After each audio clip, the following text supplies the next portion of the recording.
Je vous souhaite la bienvenue aujourd'hui à l'émission de télévision Les Actualités prophétiques. Eh bien, nous sommes dans une série d'enseignements concernant ce troisième temple, la possibilité qu'un troisième temple soit construit sur l'esplanade du temple. Et pour bien comprendre l'importance de cette construction, nous sommes retournés jusqu'au début, dans le désert en réalité, après la sortie du peuple juif hors d'Égypte, en route vers le pays de Canaan, alors que Dieu a donné des instructions à Moïse afin de construire le premier tabernacle. En réalité, ce premier tabernacle, c'était une construction portative parce qu'on devait monter le tabernacle, démonter le tabernacle lorsqu'on arrêtait. Lorsqu'on reprenait la route, il fallait le démonter, il fallait l'installer lorsqu'on s'arrêtait. Et c'était vraiment la première maison où Dieu pouvait manifester sa présence parmi son peuple.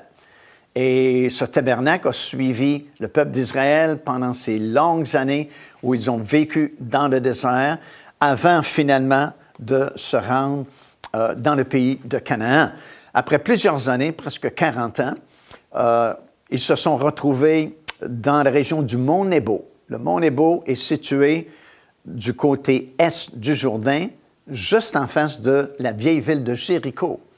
Aujourd'hui, le mont Nebo est situé en Jordanie, comme nous l'appelons, et c'est là que finalement Moïse est mort après avoir donné ses dernières instructions au peuple et après avoir choisi Josué pour prendre la relève et finalement faire entrer le peuple d'Israël dans le pays de Canaan de l'autre côté du Jourdain. Alors Moïse est mort au mont Nebo, en Jordanie. Il a été même enterré par Dieu. En fait, c'est la seule personne dont nous lisons dans les Écritures qu'il a été enterré par Dieu lui-même. Et finalement, le livre de Josué et la conquête du pays de Canaan va commencer. Au tout début du livre de Josué, c'est comme si Dieu s'adresse au peuple et il va dire « Moïse, mon serviteur, est mort ».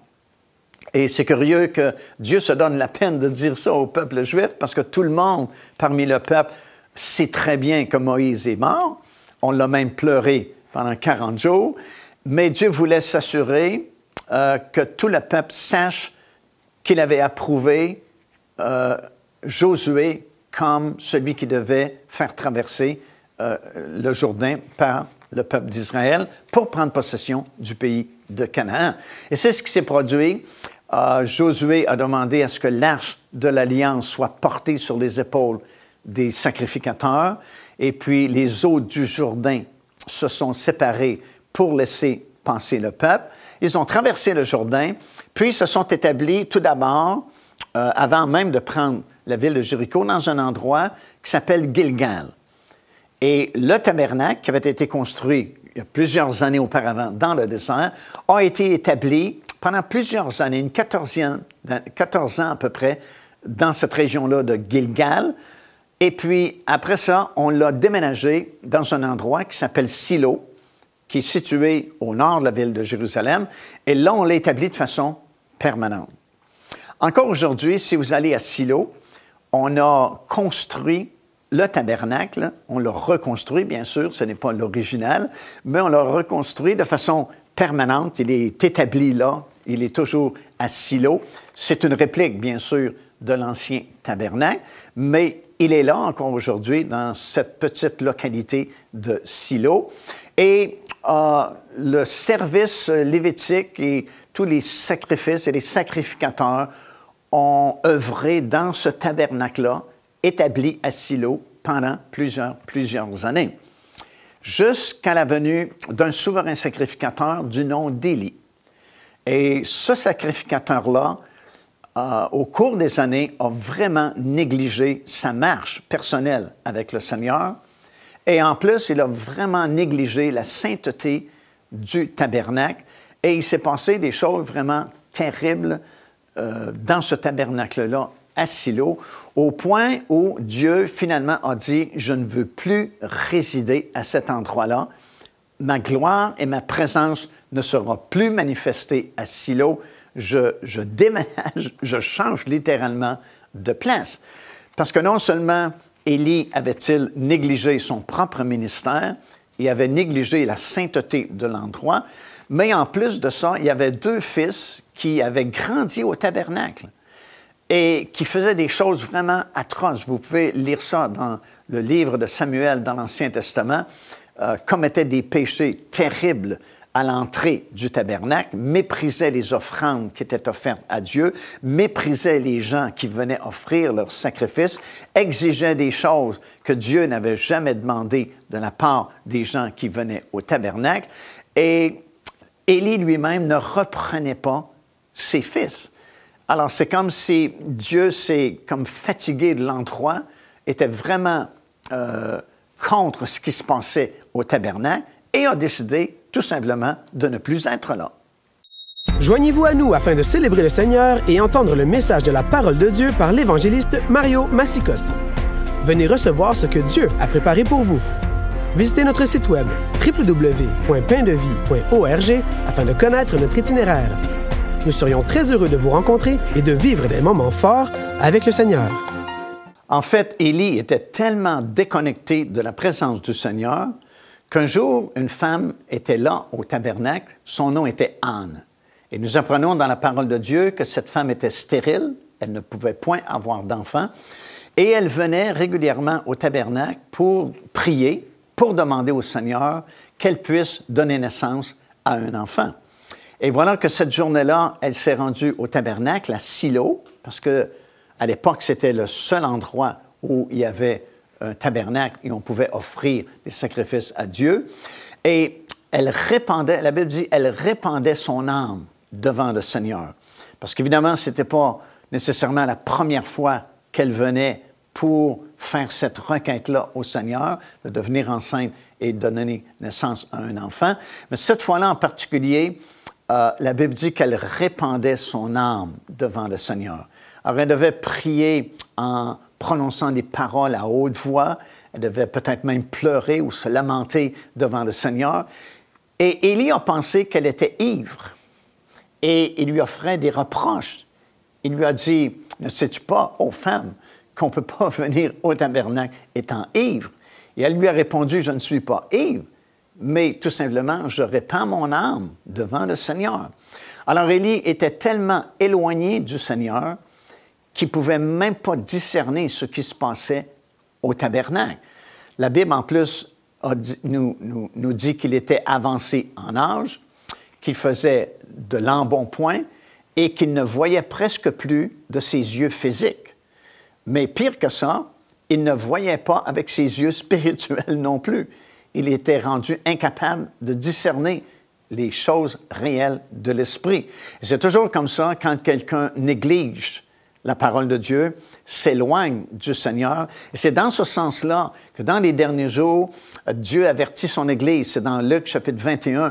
Puis il dit, « Prenez garde à vous-même, de peur que vos cœurs ne s'apesantissent par les excès du manger et du boire et par les soucis de la vie, et que ce jour ne vous surprenne, ne vienne sur vous à l'improviste, car, dit-il, il va venir comme un filet sur tous ceux qui habitent sur toute la surface de la terre. » Et c'est curieux parce que si tu fais des excès habituellement dans le manger et dans le boire, c'est ton corps qui va s'appesantir. Mais là, il dit, prenez garde que vos cœurs ne s'appesantissent par ces choses-là. Qu'est-ce qu'il veut dire? C'est qu'il fait référence à ces derniers jours où ça va être tellement facile de préférer le matérialisme aux choses de l'esprit, aux choses spirituelles. Et plus nous négligeons les choses de l'esprit, plus on s'intéresse aux choses de ce monde, aux choses matérielles, bien plus notre cœur, notre esprit s'alourdit. Et quand notre esprit s'alourdit, on ne discerne pas facilement les choses de l'esprit. Et d'ailleurs, pour la plupart des chrétiens aujourd'hui, quand vous leur dites que Jésus revient bientôt, ils ne sont pas vraiment intéressés à ça. Et surtout, même les prédicateurs nous disent « Oh, il y a des milliers d'années encore avant que le Seigneur ne revienne. » Alors, c'est une preuve que si on n'entretient pas les choses de Dieu, on s'éloigne. Et en s'éloignant, on a beaucoup de difficultés à voir dans le monde spirituel et à discerner les choses de l'esprit. Et c'est ce qui est arrivé à Élie. il n'était plus capable de discerner les choses de l'esprit. Il a fait des reproches à cette femme-là. Mais Dieu l'a exaucée, cette femme. Elle est devenue enceinte. Et puis, elle avait fait une promesse à Dieu. Elle avait dit, si c'est un garçon, si tu exauces premièrement ma prière et je donne naissance à un enfant, si c'est un garçon, je vais le consacrer à ton service ici, au tabernacle, à Silo. Et effectivement, elle est devenue enceinte. Elle a donné naissance à un enfant qui était un garçon. Ils l'ont nommé Samuel et c'est devenu le prophète Samuel dont nous avons les livres dans nos Bibles. Et elle a tenu promesse, elle aussi. Elle a consacré son fils au service, au tabernacle. Et une certaine nuit, alors que Samuel était encore très jeune, l'Éternel Dieu lui a adressé la parole. Et il l'a appelé par son nom. Il a dit « Samuel, Samuel ». Et Samuel, qui n'était pas habitué à entendre la voix de Dieu, a pensé évidemment que c'était Élie qui l'appelait. Alors il s'est levé, a été trouver Élie, l'a sans doute réveillé, et lui a dit « Tu m'as appelé ?» Et Élie dit « Non, je ne t'ai pas appelé, retourne te coucher. » C'est ce que Samuel a fait. Voilà qu'une deuxième fois, l'Éternel lui adresse la parole, lui dit « Samuel, Samuel ». Encore une fois, le jeune Samuel pense que c'est le sacrificateur Élie qui l'appelle, va le déranger une deuxième fois, et Élie dit « Non, je ne t'ai pas appelé ». Et là, c'est comme il a connecté en quelque part, et il s'est dit « Wow, c'est certainement pas moi qui l'ai appelé, j'en suis certain ». Et si vraiment cet enfant-là, par deux fois, a entendu une voix qui a appelé son nom, c'est sûrement l'Éternel qui veut s'adresser à lui. Alors il a dit au jeune Samuel, « Retourne te coucher, et si tu entends encore une fois cette voix-là, qui t'appelle par ton nom, qui te dit « Samuel, Samuel », réponds-lui, parce que c'est l'Éternel qui te parle, réponds-lui, « Parle, Seigneur, car ton serviteur écoute. » Alors, c'est ce qu'a fait Samuel. Il est retourné se coucher.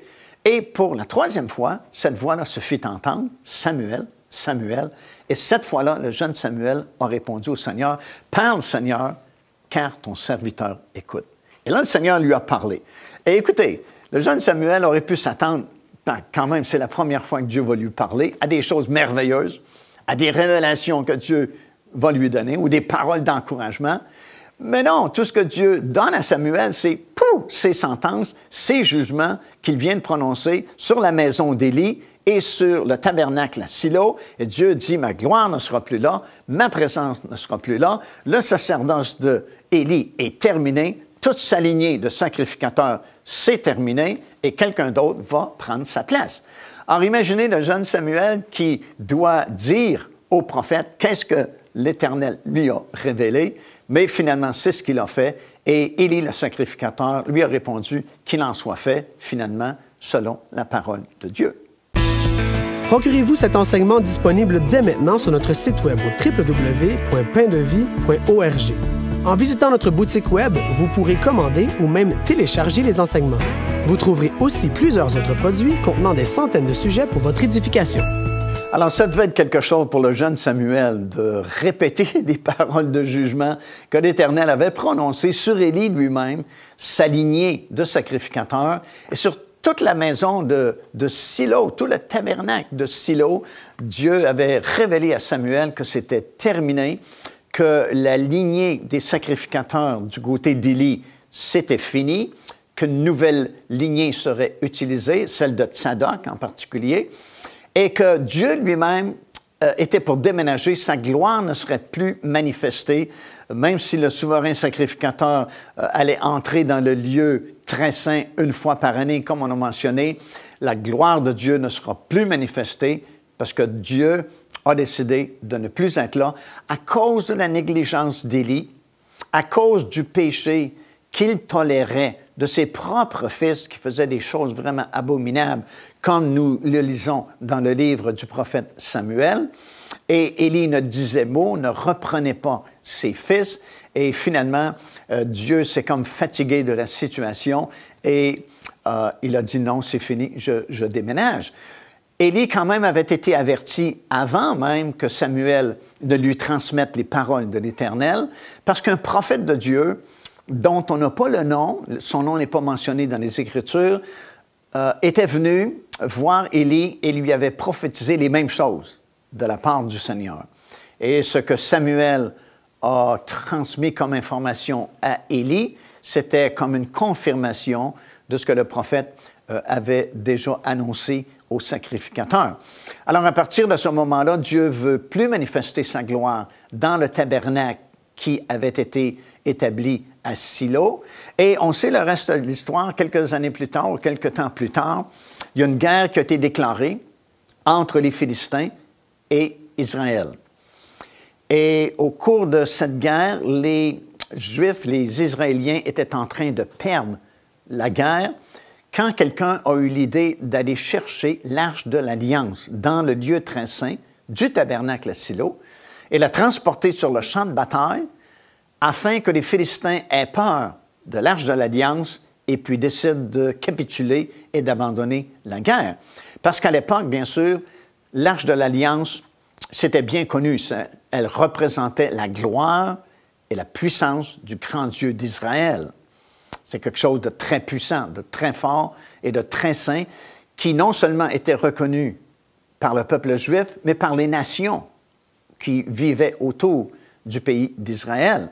Alors, ils se sont dit, les Philistins vont avoir peur parce qu'on a transporté l'arche sur le champ de bataille et ils vont abandonner et capituler. Mais c'est le contraire qui est arrivé. Parce qu'évidemment, Dieu avait décidé de déménager et que sa gloire ne serait plus manifestée à cet endroit à cause du péché qui prévalait au tabernacle de Silo. Et c'est les Philistins, en fin de compte, qui ont gagné la bataille. Non seulement ont-ils gagné la bataille, mais ils se sont rendus, ils ont pris l'Arche de l'Alliance en captivité, se sont rendus maîtres de l'Arche de l'Alliance et ils l'ont même transportée dans leur coin de pays, dans le pays des Philistins, le long de la mer Méditerranée. Et un des messagers est revenu à Silo pour donner des nouvelles à Élie, comment allait la guerre, qu'est-ce qui se passait. Et il a annoncé à Élie, vraiment, il a dit, oh, j'ai de mauvaises nouvelles à t'annoncer, parce que, premièrement, Israël a perdu la guerre. Ce sont les Philistins qui ont été les plus forts. Et il dit, deuxièmement, tes 2 fils ont été tués sur le champ de bataille la même journée. Et ça, c'était un accomplissement de la parole prophétique qui avait été donnée à Élie, justement, que ses 2 fils étaient pour être éliminés la même journée. Et les 2 sont morts sur le champ de bataille. Mais le messager dit, encore pire que ça, l'Arche de l'Alliance, qui représente la gloire et la puissance du grand Dieu d'Israël, a été prise en captivité par les Philistins et ils l'ont transportée dans leur pays et la gloire est partie d'Israël. Au moment où le messager a annoncé toute cette liste de mauvaises nouvelles à Élie, qui était assis à l'entrée du tabernacle à Silo, au moment où il a entendu ces mauvaises nouvelles, il est tombé par terre, il s'est brisé la nuque et il est mort sur le coup. Et sa belle-fille, qui était enceinte et qui devait accoucher prochainement, a accouché prématurément. Et les femmes sages qui étaient autour d'elle ont dit, bien, prends courage parce que c'est un garçon auquel tu as donné naissance. Et la Bible dit, elle ne s'est pas préoccupée vraiment de ce que les femmes disaient autour d'elle. Et puis, ils ont nommé cet enfant-là Ichabod. Ichabod veut dire « la gloire est bannie d'Israël ». La gloire est partie. Voulant dire que l'Arche de l'Alliance n'est plus entre les mains du peuple de Dieu, mais l'Arche de l'Alliance, qui représente la gloire et la présence du grand Dieu d'Israël, est aux mains des Philistins. La gloire est partie d'Israël. Imaginez ce pauvre petit enfant, chaque fois qu'on l'appelait, on l'appelait Ichabod. À chaque fois qu'on l'appelait, on disait « la gloire est partie, la gloire est partie, la gloire est partie d'Israël ».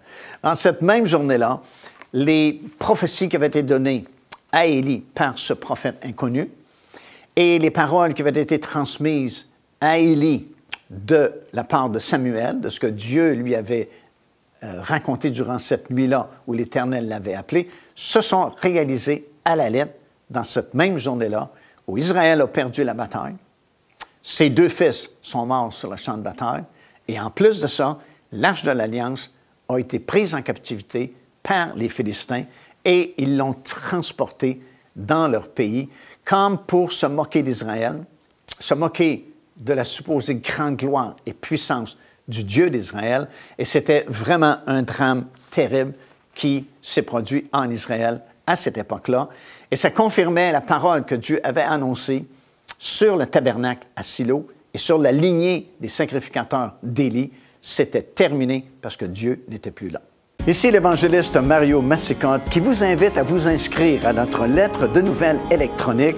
Et pour ce faire, il suffit de visiter notre site web au www.paindevie.org. Et tout en haut à la droite de votre écran, vous allez voir cet onglet sur lequel vous cliquez et vous vous inscrivez tout simplement. Ça vous permettra de recevoir des nouvelles du ministère de Pain de Vie et en même temps recevoir le bon enseignement de la parole de Dieu. Faites-le donc aujourd'hui même. Alors, s'il y avait beaucoup de tristesse en Israël parce que la gloire était partie, d'un autre côté, du côté des Philistins, il y avait une grande joie parce qu'on venait de se saisir de l'Arche de l'Alliance. Alors, tout fiers qu'ils étaient, ils ont transporté l'Arche de l'Alliance dans le temple de leur Dieu qui s'appelait Dagon. Et on avait construit un temple là aussi, dans le pays des Philistins, en l'honneur de Dagon. Et on avait érigé cette grande statue qui représentait leur dieu, Dagon. Et on a placé l'Arche de l'Éternel devant la statue de Dagon comme une offrande qui voulait dire que Dagon est vraiment le Dieu supérieur parce que même toute la gloire et la puissance du grand Dieu d'Israël représentée par l'Arche de l'Alliance est maintenant déposée à ses pieds. Alors, ils ont fermé les portes du temple et le lendemain matin, quand les prêtres sont venus pour faire le service dans le temple de Dagon, ils se sont rendus compte que la grande statue de Dagon était couchée par terre, face contre terre. Alors, ils ont été sûrement surpris et ce qu'ils ont fait, c'est qu'ils ont relevé la statue de Dagon et ils ont fait le service qu'ils sont habitués de faire durant la journée. Le lendemain matin, ils sont revenus. Et cette fois-là, non seulement la statue était-elle couchée par terre, mais ses bras étaient brisés, sa tête était coupée, il ne restait que le tronc.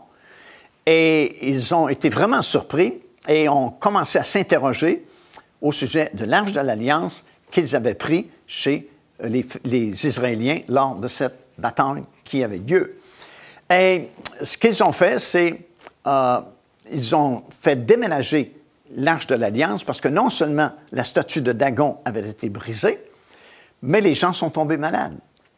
Il y a de la maladie qui a frappé les habitants d'Ashdod, cette ville où était situé le temple de Dagon, et ils se sont dit, nous ne pouvons pas garder l'Arche de l'Alliance ici, parce que c'est vraiment des malheurs qui nous arrivent. Nous allons la déménager dans une autre ville, à Gad, et la même chose est arrivée chez les habitants de cette ville-là. Ils sont tombés malades. Et ils se sont dit, on ne veut pas garder l'Arche de l'Alliance ici, on va la déménager dans une autre ville, la ville de Écron. Ils ont déménagé l'Arche de l'Alliance et le même problème est survenu. Les gens ont été malades dans cette ville-là et ils se sont dit, il y a quelque chose qui ne fonctionne pas ici. Ils ont tenu une réunion de conseil avec les anciens, les sages parmi les Philistins.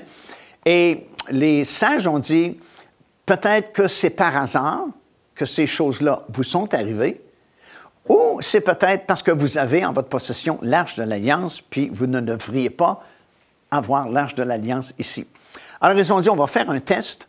Vous allez placer cette Arche de l'Alliance sur un char neuf que vous allez construire. Vous allez faire des représentations de ces maladies que vous avez eues. Vous allez fabriquer des souris d'or et des modèles de ces maladies que vous avez eues, et vous allez en placer 5 sur ce char neuf, et vous allez prendre 2 vaches qui allaitent, qui viennent de donner naissance à leurs veaux, et vous allez séparer les vaches de leurs veaux, et vous allez atteler ces 2 vaches qui allaitent à ce char neuf, sur lequel vous avez placé l'Arche de l'Alliance et ses représentations en or. Vous allez le pointer vers la frontière qui sépare le pays des Philistins et le pays d'Israël. Et voilà le test. Si les vaches s'en vont directement et traversent la frontière en Israël, c'est que vous ne devez pas avoir l'Arche de l'Alliance ici. C'est vraiment les jugements de Dieu qui sont tombés sur vous et vous devez la laisser aller qu'elles puissent retourner dans le pays d'Israël. D'un autre côté, si les vaches se dirigent à gauche et à droite, ce que normalement elles vont faire, parce qu'elles ont été séparées de leurs veaux, et ce sont des vaches qui allaitent et qui n'ont jamais porté le joug d'un attelage, n'ont jamais été attelées à un char, ils vont naturellement essayer de se diriger dans un autre endroit, à gauche ou à droite, ou retourner là où sont leurs veaux présentement, puisque vous les avez séparés. Alors, on considérera que c'est par hasard que ces choses vous sont arrivées et vous pourrez garder l'arche de l'Éternel. C'est ce qu'ils ont fait. Et évidemment, comme la Bible nous le raconte, les vaches se sont dirigées directement jusqu'au pays d'Israël, ont traversé de l'autre côté et sont arrivées dans un endroit qui s'appelle Beth-Shemesh, qui veut dire la maison du soleil. Et c'était au temps de la moisson et les gens étaient dans les champs et ils ont vu arriver ce drôle de char neuf avec l'arche de l'Alliance sur le char. Et ils se sont arrêtés, ont touché à l'arche, ont même soulevé le couvercle, le propitiatoire, chose qu'ils ne devaient pas faire. Et effectivement, malheureusement, des milliers de personnes ont été fauchées à mort instantanément. Et là, ils se sont dit, « Oh, c'est dangereux, l'arche de l'Alliance. Nous ne pouvons pas la garder ici non plus. » Et ils l'ont transportée dans un endroit qui s'appelle Kiryat-Yearim. Et imaginez, l'arche de l'Alliance a été entreposée dans la maison d'un particulier du nom de Abinadab pendant de longues années. Ce monsieur-là a accepté de prendre l'arche de l'Alliance dans sa propre maison et elle est demeurée là très, très longtemps, comme nous allons le voir dans quelques instants. Car Dieu a tant aimé le monde qu'il a donné son Fils unique, afin que quiconque croit en lui ne périsse point, mais qu'il ait la vie éternelle. Téléchargez gratuitement l'enseignement « Le salut, c'est quoi ?» en visitant notre site web www.paindevie.org et recevez la grâce merveilleuse que Dieu vous offre. Il y a quand même des choses vraiment très fascinantes dans la parole du Seigneur, beaucoup d'histoires qui nous sont racontées. En fait, ce sont des faits réels qui sont déjà arrivés et vous pouvez vraiment en savoir beaucoup plus parce qu'il y a tellement d'informations contenues dans ce livre-là que nous appelons la Bible, que ça vaut vraiment la peine de prendre du temps, fouiller les Écritures, s'instruire et comprendre vraiment tout le plan merveilleux de Dieu jusque dans ces derniers jours.